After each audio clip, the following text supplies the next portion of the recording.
11 দলীয় নির্বাচনী ঐক্যের পক্ষ থেকে বাংলাদেশ খেলাফত মজলিসের মনোনীত প্রার্থী,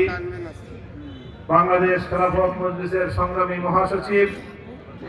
মাওলানা জালালউদ্দিন আহমদের নির্বাচনী জনসভায় উপস্থিত সম্মানিত সভাপতি, উপস্থিত 11 দলের কেন্দ্রীয় নেতৃবৃন্দ, জেলা ও থানা পর্যায়ের দায়িত্বশীল নেতৃবৃন্দ, সম্মানিত শরীয়তপুর জাজিরা পালংয়ের সর্বস্তরের এলাকাবাসী, আমরা বাংলাদেশের এক ইতিহাসের বাঁক বদলের সময়ে বাংলাদেশের গণমানুষের শত শত বছরের সুপ্ত বাসনা এবং আকাঙ্ক্ষা পূরণ করার মহান লক্ষ্য নিয়ে